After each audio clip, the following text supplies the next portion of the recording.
Hey, I'm Jacob. And I'm Jared. And today we're here to talk about Dragon Ball. Daima! Wait, what's that? It's a brand new anime that was announced that the internet completely loved and that we are all super excited about. What was your reaction to it? It's a 3-minute trailer. There's actually a decent amount of content in there. Yeah, there's no talking, obviously. Like, we even talk about the plot yet. But from what people have gathered from videos I've watched along with like, context clues, we see at one point these two villainous looking characters, the ones that seem to be making the wish, or watching a television screen that's showing the Majin Buu saga. I think, similar to how Dragon Ball Superhero was about the Red Ribbon Army wanting revenge and making a new Cell Max, I don't know what the actual plans besides making them children, but this seems to be like the Demon King back in the Majin Buu saga who was controlled by Babidi and then killed. We think that it probably is them trying to get revenge. That just is what makes the most sense at this point, is like who else is getting revenge, and also why is Shin or the Supreme Kai in this as much as he probably will be. Rumors were he was going to be the secondary main character. From this trailer, I don't get that. It seems like it could be Goku is probably still the main, but Supreme Kai will probably be a part of this in some way. And as you point out, Korn's not a child, which means the wish is, well, it's true, like the Ox King is. So like, how is this wish gonna go? Is like everyone gathered? It doesn't affect farm animals and cats. Well, and also we don't see Majin Buu. So that's the thing too. What if Buu is captured? And that's also a thing too, that they capture Buu to kill him because Buu is the official one who does kill the Demon King. Yeah. So what's good? That's not confirmed, but that's just what people are speculating from the footage we've seen, rumors we've heard. This was Dragon Ball Magic. I think the animation looks amazing. I think it's hands down the best animation that we have seen on a TV show since Dragon Ball Z. This is smoother animation than GT, Dragon Ball Z, and especially Super. Like, now, the movies are different. Broly movie, obviously, and even Superhero have really great animation. But this is like really smooth, clean looking animation, and the only thing that's really different about it is that they're now children, which I'm going to say this right now. Many people are probably, why are they going to be children?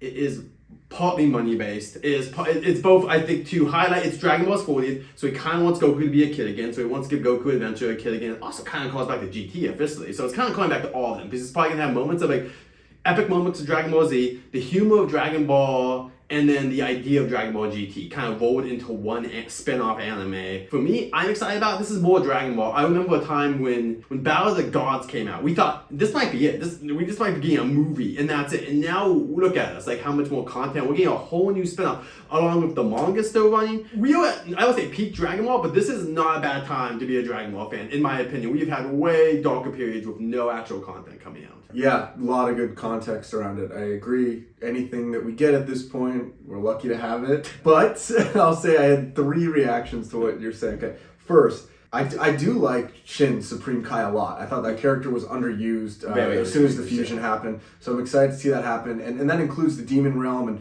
all of that is as much of like Shin being a character as the Saiyan saga was for Goku, like getting more into that origin. So glad to see that being explored. However, being explored by them all being kids again feels like it's making it a little more flippant than like the seriousness of Deborah and that whole arc. Yeah, maybe it's done to sell toys and all of that. I don't love that. I don't love the GT thing where they're all kids. It feels like a spin-off, which you can support, but I'll be waiting for it to end so we can get back. You mentioned it. It's only 20 episodes. Yeah, so this is also going to be like under 20 episodes. This is, I think, enough of an investment where if the people that are going to enjoy it will enjoy. I think it's going to be such a tight story that like, I just think it's going to genuinely be a fun show, and I don't think that every show, I know we love Dragon Ball Z epicness, everything can't be like that, and guess what, half of Super, the anime at this point, is either filler or like lighthearted stuff. So what, are you upset? So you want more Super, but then you're also upset that we're getting another show that's also going to be lighthearted. It's not like it's not going to have any action though. Like, I would just point out that Dragon Ball has some great action scenes, and I think Toriyama, whose last thing that I know they wrote was the Broly movie. It is pretty much universally loved as one of, if not the best Dragon Ball Z movie, or Dragon Ball movie in general. So to me, I'm going to give him the benefit of the doubt that he is getting back into his anime. I'm not going to say it's perfect. I'm not even going to say it's going to be better than like, Dragon Ball Z. But do I think it's going to be better than GT? Yeah. Do I think it's going to be better parts than most of the filler and Super? 100%. And leave your comments. Maybe do you guys hate Dragon Ball Superheroes, which is also a spin-off? Like, it's a spin-off web anime as well. That's literally promoting a game. I've only heard good things. People are like, oh, Cooler's back and all. It's just fun. It's like, yeah, why can't we have fun every once in a while? Super is having one chapter, guys, a month, which means that's about 12-ish episodes. You can maybe stretch it out to 18 with some filler. That's about 18 episodes a year, which means if they start even now, they're going to catch up within 2 years if they do an anime. I think that there is a big disconnect right now with the writing of the manga. I think that they don't know where to go. That's why I think it's so slow right now. Is I don't even think they know where they're going in the next arc. I'm just saying, let's be patient and hopefully just enjoy this for a side thing. And hey, if you watch one episode and don't like it, turn it off. That's totally fine. But give it a chance. We haven't really seen anything. It could just be a really fun show, and I think that's okay. Just, again, it feels like a spin-off that's going to be, it's the kind of spin-off that's going to be retconned, though, where, like, they're not going to be in 10 years, whenever something, they're not going to be mentioning, remember that time we were kids again? Who knows? Like, but Bulma's sister, who's only in the manga so far, and even Vegeta's brother, who's only been in one special, all officially canon. Yeah. So I'm just saying that I think it's a weird thing to me to see that, like, we have the original author that is obviously wanting to do this story. I don't think he was forced to. He is 60 years old. He's doing this out of passion. I think we should give him a chance. Less about even more Super, because I think, like you said, the animation stuff, there have been certain problems within Super.